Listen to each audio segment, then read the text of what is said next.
কোনো কিছু নাই ওখানে, শুধু কেমনে সরকারকে বাঁচানো যাবে, পূর্বের সরকার আওয়ামী সরকারকে কিভাবে বাঁচানো যাবে, ওই জন্য এই কলমটা বাইর করছে। আর এটা যখন বাইর করছে, আমার মনে হয় মন্ত্রণালয়, আমাদের প্রধান উপদেষ্টা মহোদয় বা স্বরাষ্ট্র উপদেষ্টা মহোদয়, আইন উপদেষ্টা মহোদয় সম্ভবত এই কলমটা পড়েন নাই, ওনারা অনেক সময় সিগনেচার করে দেন। এই কলমটা যে তৈরি করছে ওই ব্যক্তির উপরেও আমাদের কি একটু সন্দেহ আছে।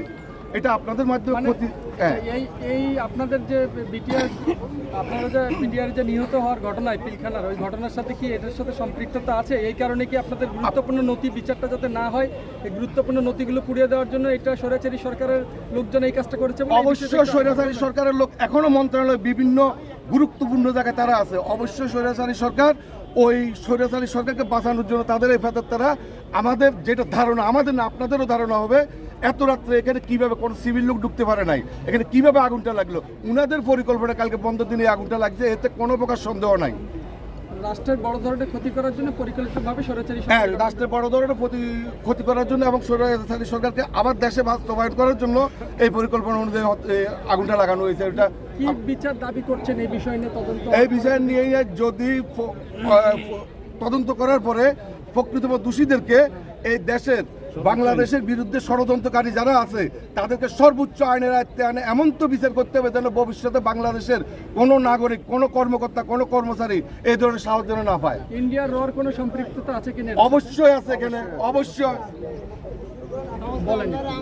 অবশ্যই আছে এখানে, যেহেতু একটা সরকারের একটা গুরুত্বপূর্ণ প্রধান উপদেষ্টার বা এখানে একটা কাগজপত্রগুলো আছে, নথিপত্রগুলো, এখানে রয়ের এজেন্টের ছাড়া কোনো প্রকার এই ধরনের কাজ ঘটে না। কারণ বাংলাদেশে এই পর্যন্ত দেখেন যতগুলা ছাত্র জনতার সরকার আসার পর যতগুলা অপ্রীত ঘটনা ঘটছে, প্রত্যেকটা ঘটনার ভিতরে উনাদের হাত আছে।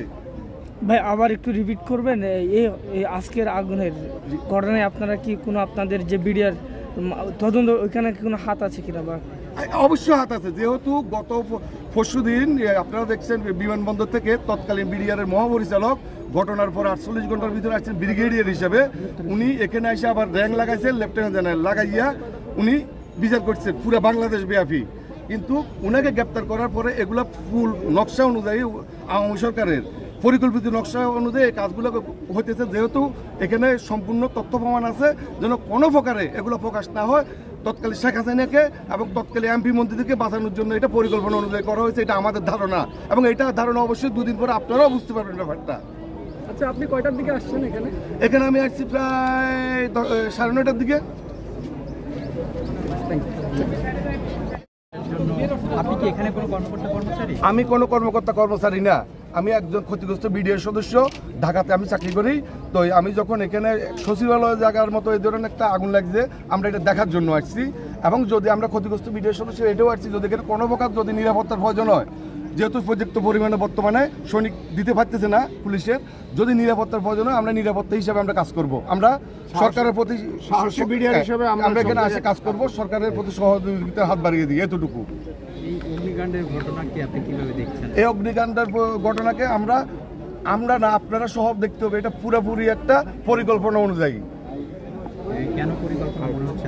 আমার কাছে পরিকল্পনা মনে হচ্ছে যে ভবনটিতে আগুন লাগানো হয়েছে, ওখানে সম্পূর্ণ তৎকালীন সরকারের নথিপত্র যত প্রকার আলামত সবকিছু ওখানে আছে, এবং যে বিডিআরের বিচারটা শুরু হয়েছে হয়তো ওখানে ওই হত্যাকাণ্ডের কাগজপত্রগুলো ওখানে আছে, এইটাকে ধামাচাপা দেওয়ার জন্য বা ধ্বংস করার জন্য এই কাজটা করছে আমাদের ধারণা।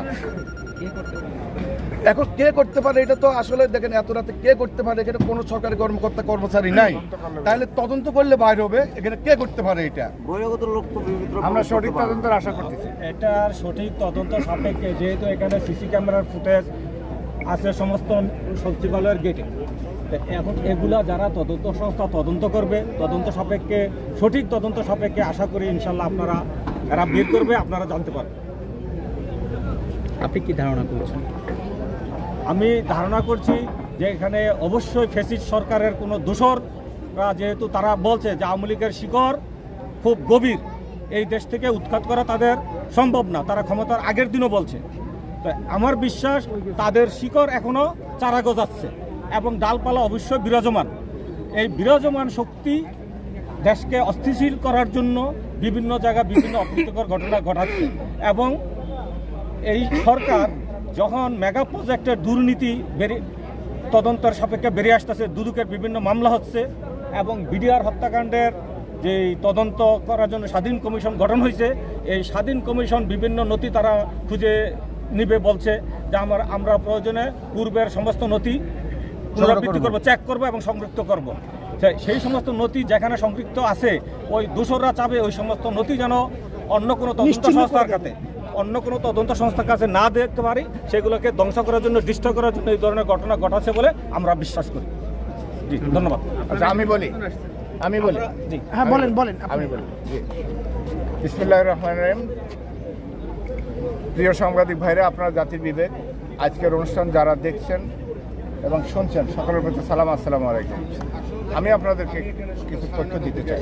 বিষয়টা হলো যে আপনারা জানেন গত পরশুদিন বিডিআরের সাবেক ডিজি মইনুল, যিনি ছিলেন উত্তর সিটি কর্পোরেশন মেয়র আতিকের ভাই, আওয়ামী সরকারের দোসর এই ডিজি মইনুল, উনি এই বিডিআর হত্যাকাণ্ডের সমস্ত আলামত ধ্বংসকারী।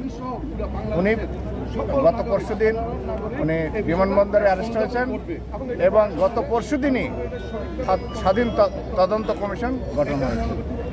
বিডিআরে যে 2009 সালে পরিকল্পিত হত্যাকাণ্ড ঘটেছে, এখন পরিকল্পনার একটা নথি থাকে, সেই নথিগুলা সচিবালয়ে আছে। যেহেতু এই স্বাধীন তদন্ত কমিশন বলেছে যে আমরা সমস্ত নথি দেখব, তাহলে এইখানের নথি দেখা এক। 2 নম্বর হলো, শেখ হাসিনা সরকার সবসময় বলতো যে আমি কিছু চাই না মানে কি, দেশ চাই না, জনগণ চাই না, আমি পাওয়ার চাই। উনি পাওয়ারে থাকার জন্য সব কিছু উনি শেষ করে দিয়েছে এই দেশটাকে।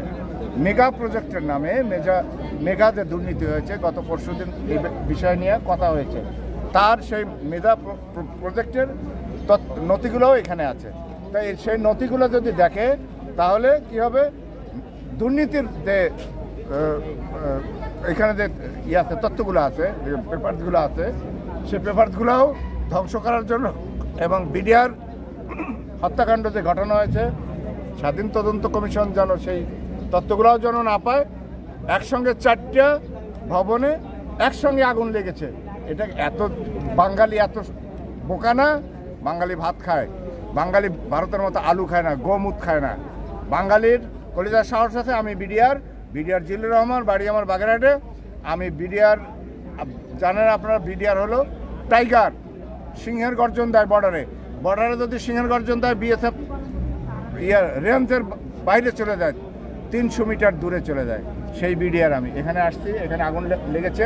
আমরা এখানে আসছি যে আজকে আমাদের যে স্বাধীন তদন্ত কমিশন গঠন হয়েছে, সেখানে মানবাধিকার সংস্থার একজন, ছাত্র সমন্বয়ক একজন, অবসরপ্রাপ্ত বিচারপতি একজন, এদেরকে ইনক্লুড করার জন্য আমরা এখানে দাবি নিয়ে আসছি। এসে দেখি এখানে আগুন লাগছে, দেখি যে 4টে ভবনে একসাথে আগুন লেগেছে। হায়, এটা কিভাবে সম্ভব? আগুন লেগেছে নাকি লাগানো হয়েছে? অর্থাৎ পরিকল্পিতভাবে সেই বিডিআরের তথ্য প্রমাণ ধ্বংস করার জন্য এবং মেগা লুটপাটের তথ্য প্রমাণ ধ্বংস করার জন্য এই আগুন পরিকল্পিতভাবে লাগানো হয়েছে। ধন্যবাদ।